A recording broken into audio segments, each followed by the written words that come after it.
വിശ്വാസം എന്നതോ ആശിക്കുന്നതിന്റെ ഉറപ്പും കാണാത്ത കാര്യങ്ങളുടെ നിശ്ചയമാകുന്നു എന്ന് പറയുന്നു കർത്താവ്.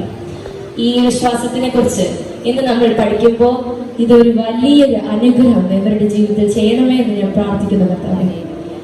ഈ വചനത്തെ ഓർത്ത് ഞാൻ ഒന്നും കൂടെ നന്ദി പറയുന്നു കർത്താവേ, സ്തോത്രം ചെയ്യുന്നു കർത്താവേ. പ്രാർത്ഥന കേട്ടതിനായി നന്ദി, യേശുവിൻ നാമത്തിൽ തന്നെയാണ്. Hallelujah, hallelujah. ഇന്നിവിടെ നമ്മൾ ഹീലിംഗ് ബ്രാൻഡ് വന്നിരിക്കുമ്പോൾ പല പല വിഷയങ്ങളായിട്ടാണ് നമ്മൾ വന്നിരിക്കുന്നത്, അല്ലേ? നമുക്ക് എല്ലാവർക്കും ഓരോരുത്തർക്കും ഓരോ വിഷയങ്ങളുണ്ട്. പക്ഷേ ഈ വിഷയങ്ങളായിട്ട് നമ്മൾ പള്ളിയിൽ വന്നത് എന്തിനാ? ദൈവത്തെ മാത്രപ്പെട്ടാലും ദൈവത്തിൽ നിന്ന് നമ്മൾ അത്ഭുതം പ്രാപിക്കാൻ വേണ്ടിയാണ്, അല്ലേ? അപ്പോ ഈ അത്ഭുതം പ്രാപിക്കണമെങ്കിൽ ഒരു കാര്യം വേണം. എന്തുവാണ്? വിശ്വാസം, അല്ലെ? പക്ഷേ ചില സമയം നമ്മുടെ ജീവിതത്തിൽ നോക്കുമ്പോ ഈ വിശ്വാസം മാറിപ്പോവാറുണ്ട്. അത് മിക്കവാറും സംഭവിക്കുന്നത് സമയം എടുക്കുമ്പോഴാണ്. കൂടുതൽ സമയം നമ്മൾ പ്രാർത്ഥിക്കും, അത് കഴിഞ്ഞ് ദൈവം ആൻസർ ചെയ്യാൻ വേണ്ടി കൂടുതൽ സമയം എടുക്കുമ്പോൾ നമ്മുടെ വിശ്വാസം പലപ്പോഴും മാറി പോവാറുണ്ട്. ഇതൊന്നും സംഭവിക്കത്തില്ല, ഇതൊന്നും സംഭവിക്കത്തില്ല എന്ന് പറഞ്ഞു. പക്ഷെ ഞാനിന്ന് പറയുന്നു, വിശ്വസിച്ചാൽ ദൈവം അത്ഭുതം പ്രവർത്തിക്കും. ഈ വിശ്വാസത്തിന്റെ ഒപ്പം ഒരു കാര്യം കൂടെ നമ്മുടെ ജീവിതത്തിൽ വേണം, ദൈവത്തിനായിട്ടുള്ള ഒരു ബന്ധം. നമ്മൾ ലോകത്ത് നോക്കുമ്പോൾ പല പല ടൈപ്പ് ഓഫ് ബന്ധങ്ങളുണ്ട്, റിലേഷൻഷിപ്പ് ഉണ്ട്. അത് ഫ്രണ്ട്ഷിപ്പിലുണ്ട് റിലേഷൻഷിപ്പ്, റൊമാൻറ്റിക് റിലേഷൻഷിപ്സ് ഉണ്ട്, ടീച്ചേഴ്സും കുട്ടികളും തമ്മിലുള്ള റിലേഷൻഷിപ്സ് ഉണ്ട്, പിന്നെന്താ അമ്മയും അപ്പനും തമ്മിലുള്ള റിലേഷൻഷിപ്പ്, മക്കളും അമ്മയും തമ്മിലുള്ള റിലേഷൻഷിപ്സ്, പിന്നെ മക്കളും അച്ഛനും തമ്മിലുള്ള റിലേഷൻഷിപ്സ്, അങ്ങനെ പല പല റിലേഷൻഷിപ്പിലുണ്ട്. ഇതുപോലെ ഒരു റിലേഷൻഷിപ്പ് നമ്മുടെ ദൈവത്തോടും നമ്മൾ ഉണ്ടാക്കണം. ഒരു ബന്ധം നമ്മുടെ ദൈവത്തിലൂടെ ഉണ്ടാക്കണം. ഈ ബന്ധത്തിന്റെ 2 കീ പോയിന്റ്സ് ഉണ്ട്. ഒരു റിലേഷൻഷിപ്പ്, ഒരു ഫ്രണ്ട്ഷിപ്പ് ആയാലും ഫ്രണ്ട്ഷിപ്പിൽ തമ്മിലുള്ള ഒരു ഫ്രണ്ട്സ് തമ്മിലുള്ള ഒരു റിലേഷൻഷിപ്പ് ഉണ്ടല്ലോ, അതിൽ തന്നെ 2 കീ പോയിന്റ്സ് ഉണ്ട്. അതാണ് ട്രസ്റ്റ്, പിന്നെ കമ്മ്യൂണിക്കേഷൻ. ഇതുപോലെ തന്നെയാണ് നമ്മുടെ ദൈവവും നമ്മൾ തമ്മിലുള്ള റിലേഷൻഷിപ്പും. കമ്മ്യൂണിക്കേഷനും ഫെയ്ത്ത് അല്ലെങ്കിൽ ട്രസ്റ്റ്. ഫെയ്ത്ത് എന്ന് പറഞ്ഞാലാണ് വിശ്വാസം. വിശ്വാസം നമുക്ക് കാണാൻ കഴിയത്തില്ല, ദൈവത്തിന് നമുക്ക് കാണാൻ അങ്ങനെ വലുതായിട്ട് കാണാൻ പറ്റത്തില്ല. പക്ഷെ ദൈവത്തിന് മഹത്വം ചെയ്യാൻ കഴിയുമെന്നുള്ള ഒരു വിശ്വാസം, ദൈവത്തിൽ ട്രസ്റ്റ് നമ്മൾ ഉണ്ടാക്കണം. ഈ റിലേഷൻഷിപ്പില് കമ്മ്യൂണിക്കേഷൻ അടുത്ത സംഭവം. കമ്മ്യൂണിക്കേഷൻ ഇല്ലെങ്കിൽ ഒന്നും നടക്കത്തില്ല. ഇപ്പോ ഫോർ എക്സാമ്പിൾ, ഒരു 2 ഫ്രണ്ട്സ് ഉണ്ട്. നിങ്ങളും നിങ്ങളുടെ ഒരു ഫ്രണ്ടുമായിട്ട് നിങ്ങളൊന്ന് ഇമാജിൻ ചെയ്ത സ്കൂൾ കാലത്ത് നമുക്ക് തിരിച്ചു പോവാം. നിങ്ങളുടെ ബെസ്റ്റ് ഫ്രണ്ട്, ഏറ്റവും നല്ല സുഹൃത്തിനെ ഓർത്ത് നിങ്ങൾ ആദ്യം മീറ്റ് ചെയ്യുന്നത് എങ്ങനെയാണ്? ഹലോ, എന്റെ പേര് ഈൻസൻ, അല്ലെങ്കിൽ എന്റെ പേര് സുകുമാരി, അങ്ങനെ പറഞ്ഞാണ് മീറ്റ് ചെയ്യുന്നത്, അല്ലേ? അങ്ങനെ അത് കഴിഞ്ഞ് അവിടെ നിർത്തിയോ? അല്ല, നിങ്ങളെ പിന്നെയും സംസാരിച്ചോ? നിങ്ങളുടെ ദിവസത്തിനെ കുറിച്ച് പറഞ്ഞോ ഇല്ലേ? പറഞ്ഞു. ഇതുപോലെ ആയിരിക്കണം ദൈവവും നമ്മളും തമ്മിലുള്ള റിലേഷൻഷിപ്പ്. ദൈവത്തോട് ദൈവമേ രാവിലെ എണീക്കും, കർത്താവേ ഇന്നത്തെ ദിവസത്തിന് അനുഗ്രഹിക്കണമേ, ആമേൻ. എന്നിട്ട് ബാക്കിയുള്ള കാര്യങ്ങൾ ചെയ്യും. എന്നിട്ട് ഉറങ്ങാൻ പോകുന്നതിന് മുമ്പേ കർത്താവേ ഇന്നത്തെ ദിവസത്തിന് നന്ദി, ആമേൻ. ഇത്രയേ ഉള്ളൂ. ഇങ്ങനെയല്ല ആയിരിക്കണം. നമ്മുടെ ദൈവത്തിനോട് ഒരു ബന്ധം ഉണ്ടാക്കണം. നമ്മുടെ ദിവസത്തിനെ കുറിച്ച് പറയണം. അത് ചുമ്മാ പറയുന്നതല്ല, അല്ലാതെ ചുമ്മാ പറയുന്നത് ഉദ്ദേശിക്കുന്നത് ആവശ്യങ്ങൾ പറയുന്നതല്ല. നമ്മള് കർത്താവ് എനിക്ക് 50,000 രൂപ വേണം, എനിക്ക് നാളെ തന്നെ കിട്ടണമായിരുന്നു, കർത്താവ് ഒന്ന് അനുഗ്രഹിച്ചിട്ട് പ്രാർത്ഥിക്കണം, കർത്താവ് എനിക്ക് 50,000 രൂപ എങ്ങനെയെങ്കിലും ഒന്ന് കിട്ടണേ. ഇങ്ങനെയല്ല. കർത്താവിനോട് ആദ്യമേ നമ്മൾ ഒരു ബന്ധം സ്ഥാപിച്ച് നമ്മൾ കർത്താവിനോട് പ്രാർത്ഥിച്ച്, കർത്താവെ ഇന്ന് എന്റെ ജീവിതത്തിൽ ഇന്നതൊക്കെ നടന്നു, എനിക്ക് ഇന്നതൊക്കെ ഇഷ്ടപ്പെട്ടു, ഇന്നതൊക്കെ കുറച്ച് അടുത്ത കാര്യങ്ങളൊക്കെ നടന്നു, പക്ഷെ എന്നാലും ഞാൻ നിന്നിൽ വിശ്വസിക്കുന്നു കർത്താവെ, നീ മാറ്റം വരുത്തും എന്നുള്ള ഒരു കമ്മ്യൂണിക്കേഷൻ, ഒരു സംസാരം നമ്മളും ദൈവം തമ്മിൽ വേണം. ആമേൻ, ഹല്ലേലൂയ. നമ്മുടെ ബൈബിളിൽ നോക്കുമ്പോൾ 12 വർഷമായി ബ്ലീഡിംഗ് രോഗത്താൽ ഭാരപ്പെട്ട ഒരു സ്ത്രീയെ കാണാൻ കഴിയും. അല്ലെ, ആ സ്ത്രീക്ക് നല്ല വിശ്വാസം ഉണ്ടായിരുന്നു. 12 വർഷമായി ഓരോ ഹോസ്പിറ്റലിലും പോയി ഓരോ വൈദ്യന്മാരെയും കണ്ടു, ഒന്നും നടന്നില്ല. പക്ഷേ അവള് യേശുവിനെ അറിഞ്ഞു, യേശുവിന്റെ അടുക്കലേക്ക് പോയി. അന്ന് അവിടെ പോയപ്പോ യേശു കർത്താവിന്റെ അടുക്കൽ ഭയങ്കര ആൾക്കാരായിരുന്നു, ഭയങ്കര കൂട്ടത്തോടെ ആൾക്കാരായിരുന്നു. കർത്താവിനെ കാണാൻ പോലും പറ്റത്തില്ലായിരുന്നു. പക്ഷെ അവർക്ക് ഒരു ആഗ്രഹം ഉണ്ടായിരുന്നു, എനിക്കൊന്ന് യേശുവിനെ തൊട്ടാലും മതി, എനിക്കൊന്ന് അനുഗ്രഹം പ്രാപിക്കണം, എന്റെ ഈ ബ്ലീഡിംഗ് രോഗം ഒന്ന് മാറ്റണം എന്നുള്ളൊരു ആഗ്രഹം അവരുടെ ഉള്ളിലുണ്ടായിരുന്നു. അങ്ങനെ അവരുടെ വിശ്വാസം അത്രയ്ക്കും വലുതായിരുന്നു. അതുകൊണ്ട് അവർക്ക് അറിയായിരുന്നു, യേശു കർത്താവിന്റെ ഒരു തുണിയുടെ അറ്റം തൊട്ടാൽ തന്നെ എനിക്ക് അനുഗ്രഹം പ്രാപിക്കും എന്നുള്ളൊരു വിശ്വാസം അവൾക്കുണ്ടായിരുന്നു. ആമേൻ. അതുകൊണ്ട് അവൾ എങ്ങനെ എന്ത് കഷ്ടപ്പെട്ടാലും അവള് ദൈവത്തിനെ, യേശു കർത്താവിന്റെ ആ തൊങ്ങൽ തൊടാൻ വേണ്ടി ആഗ്രഹിച്ചു. അങ്ങനെ അവളെ തൊട്ട് കഴിഞ്ഞപ്പോ കർത്താവ് തിരിഞ്ഞു നോക്കി. കർത്താവിന്റെ ദേഹത്തിന് എന്തോ ഒരു പവന് പോകുന്നത് കർത്താവ് അനുഭവിച്ചു. തിരിഞ്ഞു നോക്കിയിട്ട് പറഞ്ഞു, എന്നെ ആരാ തൊട്ടത് എന്ന് ചോദിച്ചു. ആ സമയത്ത് അവൾക്ക് കുറച്ച് നാണക്കേടൊക്കെ ഉണ്ടായിരുന്നു. പക്ഷെ എന്നാലും പറഞ്ഞു, കർത്താവ് ഞാനാണ് തൊട്ടത്. അപ്പോൾ നമുക്കെടുക്കാം മർക്കോസ് എഴുതിയ സുവിശേഷം അതിന്റെ 5-ാം അധ്യായം 24 ഇങ്ങനെ പറയുന്നു, അവൻ അവളോട്, മകളെ, നിന്റെ വിശ്വാസം നിന്നെ രക്ഷിച്ചിരിക്കുന്നു, സമാധാനത്തോടെ പോയി ബാധ ഒഴിഞ്ഞ് സ്വസ്ഥതയായിരിക്ക എന്ന് പറഞ്ഞു. ആമേൻ. അന്ന് അവളുടെ വിശ്വാസം, ദൈവം പറഞ്ഞത് ഇങ്ങനെയാ, അവളുടെ വിശ്വാസം കാരണമാണ് അവളെ രക്ഷ പ്രാപിച്ചതെന്ന് പറഞ്ഞു. എന്നിട്ട് ആ അവളുടെ വിശ്വാസം കാരണം അവളുടെ അകത്തുള്ള ആ ബാധ മാറുക, അതേ ദൈവം അവളുടെ ബാധ മോചിച്ചു. ആമേൻ. ഇന്ന് നമ്മളിവിടെ ആയിരിക്കുമ്പോ പലപ്പോഴും ഞാൻ പിന്നെയും പറയുന്നു, വിശ്വാസം മാറിപ്പോവാറുണ്ട്.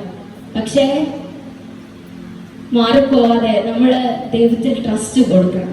ട്രസ്റ്റ് എന്ന് പറഞ്ഞാൽ, ഫോർ എക്സാമ്പിൾ, പിന്നെ പറയുന്നത് ഫ്രണ്ട്സ് തമ്മിലുള്ള റിലേഷൻഷിപ്പ് അല്ലെ, എടി എനിക്കൊരു കാര്യം പറയാനുണ്ട്, ആരെടുത്തും പറയല്ലേ, പിന്നെ ഇങ്ങനെ സംഭവിച്ചാൽ ആരെടുത്തും പറയില്ല.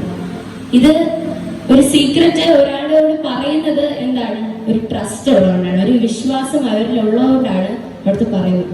അതുപോലെ ഒരു വിശ്വാസം, ഇപ്പോ നമുക്കറിയാം ആ ഫ്രണ്ട് ഈ സീക്രറ്റ് ആർക്കും പറയത്തില്ലെന്ന് നമുക്കറിയാം, അതുകൊണ്ട് അവിടുത്തെ പറഞ്ഞു. അതുപോലെ തന്നെ നമ്മൾ ദൈവത്തിലൊരു വിശ്വാസം വേണം. ദൈവം നമുക്ക് അനുഗ്രഹം തരും എന്നുള്ളൊരു വിശ്വാസം നമുക്ക് വേണം. ആമേൻ. ഈ ബന്ധത്തില് വേറൊരു കാര്യമുണ്ട്. ഞാൻ പിന്നെ പറയുന്നു, കമ്മ്യൂണിക്കേഷൻ. റൈറ്റ്? കമ്മ്യൂണിക്കേഷൻ നമുക്ക് എപ്പോഴും വേണോ ചെയ്യാം. സംസാരം അത് രാവിലെ തൊട്ട് രാത്രി വരെ ദൈവത്തിന്റെ അടുത്ത് സംസാരിച്ചാലും കുഴപ്പമില്ല. ഇപ്പൊ ഉച്ചയ്ക്കാവാം, കഴിക്കുന്ന നേരത്താവാം, ഫോൺ നോക്കുന്ന നേരത്താവാം, ഫോൺ നോക്കി കഴിഞ്ഞിട്ടായിരിക്കും, കഴിച്ചു കഴിഞ്ഞിട്ടായിരിക്കും, സ്കൂളിൽ പോകുന്നതിന് മുമ്പായിരിക്കാം, ജോലിക്ക് പോകുന്നതിന് മുമ്പായിരിക്കാം, ഉറക്കത്തിന് മുമ്പായിരിക്കാം, ഉറക്കത്തിന് ശേഷമായിരിക്കാം. എപ്പോഴായാലും നമുക്ക് ദൈവത്തിനോട് സംസാരിക്കാം. അത് നമ്മൾ ഒരു ദിവസത്തെ തന്നെ ഒരു സമയം ദൈവത്തിന് വേണ്ടി ക്രിയേറ്റ് ചെയ്യണം. എന്നാൽ ദൈവം അനുഗ്രഹം പ്രാപിക്കും. ഈ ഒരു ബന്ധം ദൈവത്തിനോട് നിങ്ങൾ സ്ഥാപിച്ച്, അപ്പൊ നിങ്ങൾക്കറിയാം നിങ്ങളുടെ ലൈഫിൽ നടക്കുന്ന ചേഞ്ച്. നമ്മുടെ ബൈബിളിൽ നോക്കുമ്പോ അബ്രഹാമിന് ദൈവത്തിന് ഭയങ്കര വിശ്വാസമായിരുന്നു. അബ്രഹാം ദൈവം പറയുന്ന എല്ലാം അനുസരിക്കുമായിരുന്നു. എന്ത് പറഞ്ഞാലും അവൻ ഓക്കെ പറയാം, അങ്ങോട്ട് തിരിച്ചൊന്നും ചോദിക്കത്തില്ല, ദൈവം പറയുന്നതെല്ലാം അനുസരിക്കും. അവൻ 25 വർഷം ഒരു മകനെ കിട്ടാൻ വേണ്ടി അവൻ വെയിറ്റ് ചെയ്തു. നമ്മള് 25 വർഷം ആകുമ്പോഴൊക്കെ നമ്മുടെ രീതി നോക്കുമ്പോ നമ്മുടെ എല്ലാ വിശ്വാസവും പോകും അല്ലേ. പക്ഷെ അബ്രഹാമിനെ നോക്കിയപ്പോ അബ്രഹാമിന് നല്ലൊരു ബന്ധമുണ്ടായിരുന്നു ദൈവത്തെ. ഈ റിലേഷൻഷിപ്പ് കാരണം അബ്രഹാമിന് ദൈവത്തിനെ കുറിച്ച് നല്ലതായിട്ട് അറിയായിരുന്നു. അതുകൊണ്ട് അബ്രഹാമിനെ അറിയായിരുന്നു കർത്താവ് എത്ര സമയം എടുത്താലും അവന്റെ ജീവിതത്തിൽ ഒരു വലിയൊരു അനുഗ്രഹം നടത്തും എന്നത് അബ്രഹാമിന് അറിയായിരുന്നു. അതുകൊണ്ട് അവൻ വെയിറ്റ് ചെയ്യാൻ മടിച്ചില്ല. അവൻ 25 വർഷമായാലും ദൈവത്തിൽ അവന്റെ വിശ്വാസം വെച്ച് അവൻ വെയിറ്റ് ചെയ്തു. നമ്മളിവിടെ ആയിരിക്കുമ്പോൾ ദൈവത്തിന് നമ്മളെ എല്ലാവരെയും അറിയാം. യെരമ്യാവിന്റെ യെരമ്യാവിന്റെ പുസ്തകം 1-5 പറയുന്നു, നിന്റെ അമ്മയുടെ ഉദരത്തിൽ നീ ഒരു വാക്ക് മുമ്പേ എനിക്ക് നിന്നെ അറിയാമെന്നാണ് പറയുന്നത് കർത്താവ്.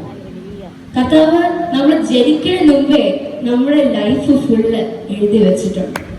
അമ്മേ, പക്ഷേ നമ്മൾ ചിന്തിച്ചിട്ടുണ്ടോ നമുക്ക് അങ്ങോട്ട് കർത്താവിനെ കുറിച്ച് എന്തെങ്കിലും അറിയാവോ? നമ്മൾ സംസാരിക്കാറില്ല, നമ്മൾ പ്രാർത്ഥിക്കാറില്ല, ഒരു കമ്മ്യൂണിക്കേഷൻ ഇല്ല, ഒരു ബന്ധമില്ല. അതുകൊണ്ട് കർത്താവിനെ നമുക്ക് നേരെ അറിയത്തില്ല. അതുകൊണ്ട് നമുക്ക് എന്താ ചെയ്യണമെന്ന് അറിയത്തില്ല. അതുകൊണ്ട് നമ്മൾ ഒരു കാര്യം മാത്രമേ ചെയ്യത്തുള്ളൂ, ആവശ്യങ്ങൾ ചോദിക്കും. ഇപ്പൊ നിങ്ങളുടെ ഒരു സുഹൃത്ത് അല്ലെങ്കിൽ ഏതെങ്കിലും ഒരാള്, നിങ്ങൾക്ക് അറിയാവുന്ന ഒരാള് നിങ്ങൾ പരിചയപ്പെട്ടു. ആദ്യം ഹായൊക്കെ പറഞ്ഞു, പേര് പറഞ്ഞു, എവിടെയാണ് താമസിക്കുന്നതെന്നൊക്കെ ചോദിച്ചു. അത് കഴിഞ്ഞ് അയാളെ പോയി. ഓക്കെ, പോയിട്ട് കാണുമ്പോ ഒന്നും മൈൻഡ് ചെയ്യത്തില്ല. വല്ലപ്പോഴൊക്കെ ശരി എടാ പോകും. എന്നിട്ട് വല്ലപ്പോഴും ദിവസം പെട്ടെന്ന് വന്നിട്ട് ഭയങ്കര ബെസ്റ്റ് ഫ്രണ്ട്സ് പോലെ ആക്ട് ചെയ്യും. ഏറ്റവും നല്ല സുഹൃത്താണെന്ന് ആക്ട് ചെയ്തിട്ട്, എടി പിന്നെ എന്തൊക്കെയുണ്ട് വിശേഷം എന്ന് ചോദിച്ചിട്ട് അടുത്ത് പിന്നെ ഒരു കാര്യം, ഒരു 5000 രൂപ എടുക്കാൻ കാണോ? എനിക്ക് ഒട്ടും വയ്യ, എനിക്ക് കുറച്ച് അത്യാവശ്യമുണ്ട്, ഒരു 5000 രൂപ മതി. അപ്പൊ നിങ്ങൾ അപ്പോഴേ നല്ലതാണെങ്കിൽ എടുത്തു കൊടുക്കും. അത് കഴിഞ്ഞ് ഓക്കെ എന്ന് പറഞ്ഞാൽ അവര് പോകും. അത് കഴിഞ്ഞ് കുറേ നാൾക്ക് ശേഷം പിന്നെ കാണുമ്പോഴൊന്നും മൈൻഡ് ചെയ്യത്തില്ല. പിന്നെയും കുറേ നാൾക്ക് ശേഷം പിന്നെ അതെ പിന്നെ എനിക്ക് അവിടെ വരെ പോകണമായിരുന്നേ, എനിക്ക് പക്ഷെ പോകാൻ വയ്യ, നീ ഒന്ന് പോയി ആ മുട്ടായി അല്ലെങ്കിൽ അതൊന്ന് വാങ്ങിച്ചോണ്ട് വരുമോ എന്ന് ചോദിക്കും. അപ്പോഴേ നിങ്ങൾ പോയി ചിലപ്പോൾ വാങ്ങിച്ചോണ്ട് വരുമായിരിക്കും. എന്നിട്ട് കൊടുക്കും, ശരി എന്ന് പറഞ്ഞാൽ അവര് പോകും. പിന്നെയും കുറേ നാൾക്ക് ശേഷം അവര് പിന്നെയും പറയും. എന്നിട്ട് പറയും, എടി പിന്നെ ഒരു കാര്യം കൂടെ ഒന്ന് ചെയ്തു തരുമോ? എന്നാ നിങ്ങൾ ചെയ്തു കൊടുക്കോ? ഇല്ല അല്ലെ? ചെയ്തു കൊടുക്കോ? ഇല്ല.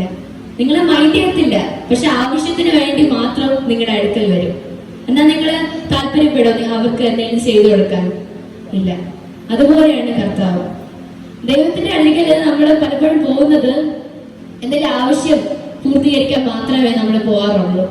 കർത്താവെ, എനിക്ക് ഇന്നതൊന്നും ശരിയായിട്ടില്ല, ഒന്ന് എനിക്കെല്ലാം മാറ്റി തരട്ടെ. ശരി, ആമേൻ, പോയി. എന്നിട്ട് പിന്നെ ദൈവത്തിന് മൈൻഡ് പോലുമില്ല, പള്ളിയിൽ വരത്തില്ല, കർത്താവിനോട് സംസാരിക്കത്തില്ല, പ്രാർത്ഥിക്കത്തില്ല, മഹത്വ സ്തുതി ഒന്നും കൊടുക്കത്തില്ല. പക്ഷെ കർത്താവ് എല്ലാം ചെയ്തു തരണം. ഇതെങ്ങനെയാണ് സംഭവിക്കുന്നത് അല്ലേ? അതാണ് ഞാൻ പറയുന്ന, ഒരു റിലേഷൻഷിപ്പ് ഉണ്ടാക്കി കർത്താവിനെ കൊടുക്കാനുള്ള സ്തുതിയും മഹത്വവും ബഹുമാനവും നമ്മൾ കൊടുക്കണം. ആമേൻ. എന്നാൽ കർത്താവ് എന്ത് വേണോ ചെയ്തത്. ഇപ്പൊ ചില സമയം ഇപ്പൊ നമുക്കൊരു ബന്ധം ഉണ്ടായിരുന്നു കാണും, ഒരു നല്ലൊരു ബന്ധം, നല്ലൊരു ബോണ്ട് ഉണ്ടായിരുന്നു കാണും. പക്ഷെ പെട്ടെന്ന് നമ്മൾ മാറിപ്പോയി എന്ന് വിചാരിച്ചാലും ഒന്ന് ഓർക്കണം, കർത്താവ് നമുക്ക് വേണ്ടി വെയിറ്റ് ചെയ്യണം. നമ്മൾ സംസാരിക്കാൻ വേണ്ടി വെയിറ്റ് ചെയ്യുകയാണ്, നമ്മളെ നോക്കി ഇരിക്കുകയാണ്. അതുകൊണ്ട് നമ്മൾ തിരിച്ച് എപ്പോഴായാലും ഇറ്റ്സ് നോട്ട് ടു ലേറ്റ്. നമ്മൾ പോയി കർത്താവിനോട് സംസാരിച്ച് പിന്നെയും ആ ബോണ്ട് ഉണ്ടാക്കിയെടുക്കണം. കർത്താവിനെ നോക്കുമ്പോൾ കർത്താവിന് നമ്മളെ നല്ല ഇഷ്ടമാണ്. അതുകൊണ്ട് നമ്മൾ തിരിച്ചും ആ സ്നേഹം കൊടുക്കാൻ നമ്മൾ ട്രൈ ചെയ്യണം. ഹാനോക്കിന്റെ ജീവിതത്തിൽ നോക്കുമ്പോൾ ഹാനോക്ക് ദൈവത്തിന്റെ കൂടെ നടന്നു എന്നാണ് ബൈബിളിൽ എഴുതിയിരിക്കുന്നത്. ഹാനോക്ക് ഇതിനാണെങ്കിൽ നല്ലൊരു ബോണ്ട് ഉണ്ടായിരുന്നു ദൈവത്തിന്റെ കൂടെ. അത് കാരണം അവന് മരണം പോലും അവൻ എക്സ്പീരിയൻസ് ചെയ്യാതെ ദൈവം അവിടെ നിന്ന് തന്നെ എടുത്ത് സ്വർഗത്തിലോട്ട് പോയി. അതുപോലെ ഒരു നല്ലൊരു ബോണ്ട് നമ്മുടെ ജീവിതത്തിൽ വേണം. മോശനെ നോക്കുമ്പോ മോശ മൊത്തത്തിൽ 80 വർഷമാണ് വെയിറ്റ് ചെയ്തത്.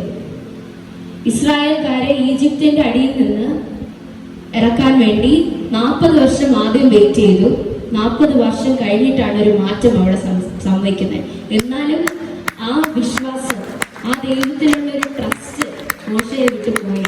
അത് കഴിഞ്ഞിട്ടും ആ മരുഭൂമിയിലൂടെ പോകുമ്പോഴും 40 വർഷം അവർ വെയിറ്റ് ചെയ്തു പിന്നെ ഒരു മാറ്റം സംഭവിക്കാൻ വേണ്ടി.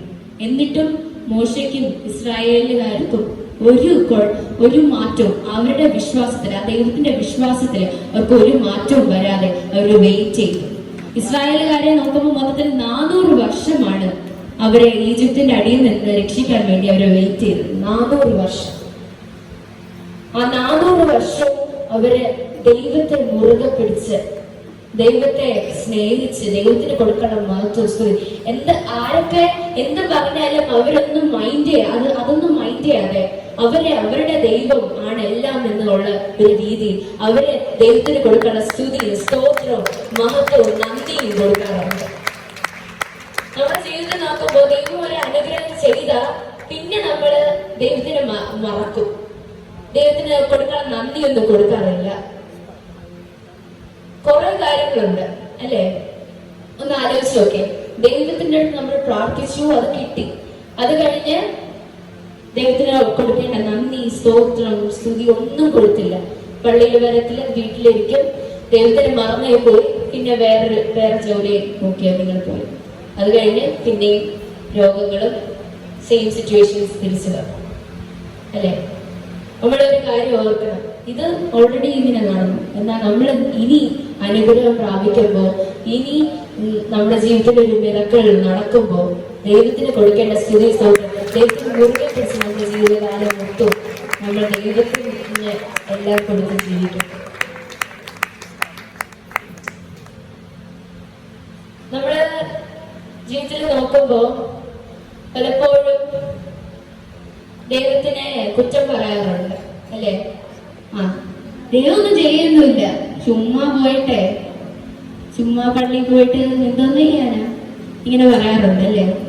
ഇല്ല, കർത്താവ് നിങ്ങളെ ടെസ്റ്റ് ചെയ്യണം. പരീക്ഷകൾ നമ്മുടെ ജീവിതത്തിൽ എപ്പോഴും വരും. ആ പരീക്ഷയെല്ലാം നമ്മൾ ജയിക്കണം. ആമേൻ. പരീക്ഷകള് പലപ്പോഴും കർത്താവ് എപ്പോഴും വേണം ഇടാതെ ജീവിതത്തില്. അത് നമ്മള് വിചാരിക്കത്ത പോലും ഇല്ലാത്ത പരീക്ഷയാണ്. പക്ഷെ നമുക്ക് ദൈവത്തോട് സ്നേഹം ഉണ്ടെങ്കിലും ദൈവത്തിന് വിശ്വാസം ഉണ്ടെങ്കിലും നമ്മൾ ആ പരീക്ഷ എപ്പോഴും വിജയിക്കും. ആമേൻ. അതുകൊണ്ട് ഒരിക്കലും നമ്മൾ ആ പരീക്ഷയിലൊന്നും തോക്കാൻ പാടില്ല. വേറൊരു കാര്യം എന്ന് പറഞ്ഞാൽ,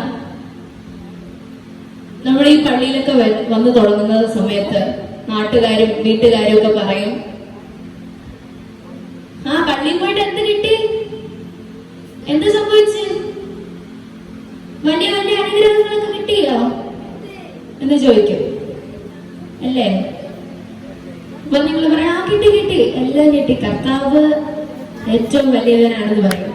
അത് കഴിഞ്ഞ് പിന്നെ നിങ്ങളുടെ പാട് പോയിട്ട് പിന്നെ അവര് വരും, എന്ത് പറ്റി, കർത്താവ് എവിടെ പോയി, ദൈവം എന്നൊക്കെ പറഞ്ഞ് നടക്കുന്നുണ്ട്, ഇപ്പൊ പിന്നെ എല്ലാം പോയോ?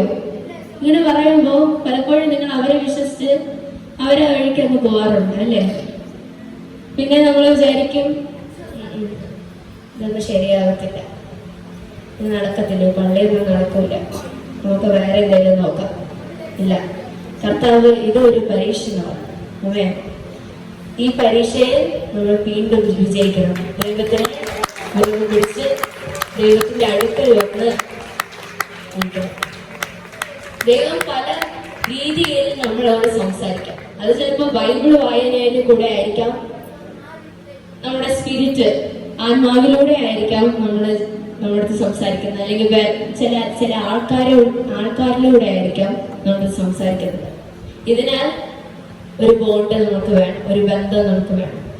ആ ബന്ധം സ്ഥാപിക്കാൻ വേണ്ടി ഒരു കാര്യമാണ് ബൈബിൾ വായന എന്ന് പറഞ്ഞത്. നമ്മള് പലപ്പോഴും പ്രാർത്ഥിക്കാറുണ്ട്, എപ്പോഴും പ്രാർത്ഥിക്കും, എല്ലാമാണ്, പക്ഷെ ബൈബിൾ വായിക്കത്തില്ല അല്ലേ? എന്റെ ജീവിതത്തിൽ ഞാൻ നോക്കിയാലും, ആക്ച്വലി ഞാൻ കുഞ്ഞിലായിരുന്നപ്പോ അമ്മയും പപ്പയും പറയുമായിരുന്നു ബൈബിൾ വായിക്കണം. പക്ഷെ ഞാൻ കേൾക്കാറില്ലായിരുന്നു. സത്യമായിട്ട് ഞാൻ പറയുന്നത്, ഞാൻ ബൈബിളൊന്നും വലുതായിട്ട് കുഞ്ഞിലെ വായിക്കൂലായിരുന്നു. പക്ഷെ ഹോസ്റ്റലിൽ പോയതിനു ശേഷം, ഹോസ്റ്റലിൽ ആദ്യമൊക്കെ ബൈബിളൊന്നും വായിക്കൂലായിരുന്നു. പക്ഷെ പിന്നെ നമ്മള് ഫ്രണ്ട്സായിട്ട് നമ്മൾ പിന്നെ ഇരുന്ന് ബൈബിള് വായിക്കാൻ തുടങ്ങി. അത് ഏതോ ഒരു ദിവസം നമുക്കൊരു ഒരു ഉള്ളിൽ എന്തോ വന്നിട്ട് നമ്മൾ ഡിസൈഡ് ചെയ്തു എല്ലാ ദിവസവും നമ്മൾ എല്ലാവരും കൂടെ ഇരുന്ന് ബൈബിള് വായിച്ചിട്ടേ ഇനി കിടന്നുറങ്ങത്തുള്ളൂ എന്ന് പറഞ്ഞു. അങ്ങനെ നമ്മൾ ബൈബിള് വായിക്കാൻ തുടങ്ങി. എനിക്ക് ഒരു കുഴപ്പമുണ്ടായിരുന്നു, പഠിക്കുമ്പോൾ ഞാൻ എല്ലാം മറന്നു പോകുമായിരുന്നു. അപ്പം പഠിക്കാനൊന്നും നേരെ കോൺസെൻട്രേഷൻ ചെയ്യാനൊന്നും പറ്റത്തില്ലായിരുന്നു. പക്ഷെ ഈ ബൈബിള് വായിച്ചു തുടങ്ങിയപ്പോൾ ഒരു അത്ഭുതം നടന്നു. എനിക്ക് പഠിക്കാൻ പറ്റുന്നുണ്ട്, ഡിസ്റ്റർബൻസ് ഒന്നും വലുതായിട്ട് വരുന്നില്ല, നല്ലതായിട്ട് കോൺസെൻട്രേഷൻ ചെയ്യാൻ പറ്റും. എല്ലാ ദിവസവും ഞാനിന്ന് പിന്നെ പ്രാർത്ഥിക്കാൻ തുടങ്ങി. പഠിക്കുന്നതിന് മുമ്പേ തന്നെ പ്രാർത്ഥിക്കും, പഠിച്ചതിന് ശേഷം പ്രാർത്ഥിക്കും, രാവിലെ എണീച്ച് പ്രാർത്ഥിക്കും, സ്കൂളിൽ പോകുന്നതിന് മുമ്പേ പ്രാർത്ഥിക്കും. പിന്നെ എക്സാമിന് മുമ്പ് ഞാൻ ഇവിടുത്തെ പ്രാർത്ഥിച്ച വെള്ളം കുറെ വാങ്ങിച്ച് കൊണ്ടുവയ്ക്കും. അപ്പം എക്സാമിന് മുമ്പ് ഞാൻ അത് കുടിച്ചിട്ടേ പോകത്തുള്ളൂ, പഠിക്കുന്നതിന് മുമ്പേ അത് കുടിക്കും. അങ്ങനെയായിരുന്നു ഞാൻ ചെയ്യുന്നത്. അങ്ങനെ എനിക്ക് നല്ലതായിട്ട് പഠിക്കാനും കോൺസെൻട്രേഷൻ ചെയ്യാനും ഒരു ഡിസ്റ്റർബൻസ് ഒന്നും വരാതെ എനിക്ക് പഠിക്കാൻ പറ്റും. അപ്പോൾ നിങ്ങളുടെ ജീവിതത്തിൽ നിങ്ങൾ ചെയ്യേണ്ട ഒരു കാര്യമാണ് ബൈബിള് വായിക്കണം. ബൈബിള് വെറും ഒരു ബുക്കല്ല, വെറും ഒരു ഇതല്ല, അത് ദൈവത്തിന്റെ വചനമാണ്. ദൈവം നമ്മുടെ സംസാരിക്കുന്നത് അതിലൂടെയാണ്. അതെ, അതുകൊണ്ട് നമ്മൾ എപ്പോഴും ബൈബിള് വായിക്കണം. അത് രാവിലെ ആയാലും രാത്രി ആയാലും എപ്പോഴായാലും ബൈബിളില് നമ്മൾ വിശ്വസിച്ച് ബൈബിള് വായിച്ച് അയക്കാൻ നമ്മുടെ ലൈഫ് മുമ്പോട്ട് കൊണ്ടുപോകാം. അതിനോടൊപ്പം പ്രാർത്ഥിക്കണം, എല്ലാം ചെയ്യണം. അതെ, എന്നാൽ ഇന്ന് ഈ കേട്ട വചനം നിങ്ങളുടെ ജീവിതത്തിൽ ഒരു വലിയ മാറ്റം ഉണ്ടാകും എന്ന് ഞാൻ വിശ്വസിക്കുന്നു. നിങ്ങളുടെ ജീവിതത്തിൽ ഇനിയും ദൈവത്തോട് കൂടെ അടുക്കാൻ നിങ്ങൾ ശ്രമിക്കല്ല, ചെയ്യണം, അടുക്കണം, ദൈവത്തോട് പ്രാർത്ഥിക്കണം, ദൈവത്തോട് സംസാരിക്കണം. അമ്മേ, നമ്മൾ കണ്ണുകളെ അടയ്ക്കാം. ഈ കേട്ട വചനത്തിനെ ഓർത്ത് നമുക്ക് പ്രാർത്ഥിക്കാം. പരിശുദ്ധ കർത്താവേ, നല്ല ദൈവമേ, ഈ നല്ല ദിവസത്തിനെ ഓർത്ത് ഞാൻ പ്രാർത്ഥിക്കുന്നു. കർത്താവേ, ഈ നല്ല ദിവസത്തിൽ നമ്മൾ പഠിച്ച വചനത്തെ ഓർത്ത് ഞാൻ പ്രാർത്ഥിക്കുന്ന കർത്താവേ, ഹാനോക്കിനെ പോലെ അബ്രഹാമിനെ പോലെ ദൈവത്തിന്റെ കൂടെ നടക്കുവാൻ വേണ്ടി, ദൈവത്തോട് കൂടെ ചേരുവാൻ വേണ്ടി, ദൈവത്തെ വിശ്വസിച്ച് ദൈവത്തോടൊരു ബന്ധം ഉണ്ടാക്കുവാൻ വേണ്ടി നമ്മളെ സഹായിക്കണമെന്ന് ഞാൻ പ്രാർത്ഥിക്കുന്നു. കർത്താവേ, ഇനി തുടർന്നുള്ള നമ്മുടെ ജീവിതത്തിൽ നമ്മൾ വീണ്ടും ദൈവത്തിൽ നിന്ന് അകന്നു പോകാതെ ദൈവത്തിനോട് കൂടുതൽ ചേരുവാൻ വേണ്ടി നമ്മളെ സഹായിക്കണമെന്ന് ഞാൻ പ്രാർത്ഥിക്കുന്നു. കർത്താവെ, നമ്മളെ ഒരു ബന്ധം ഉണ്ടാക്കുവാൻ വേണ്ടി സഹായിക്കണമെന്ന് ഞാൻ പ്രാർത്ഥിക്കുന്നു. കർത്താവെ, ഈ കേട്ട വചനത്തെ ഓർത്ത് ഞാൻ പ്രാർത്ഥിക്കുന്നു. തുടർന്നുള്ള ശുശ്രൂഷയ്ക്കായും പ്രാർത്ഥിക്കുന്നു. കർത്താവെ, യേശുവിൻ നാമത്തിൽ തന്നെ. ആമേൻ, ആമേൻ, ആമേൻ.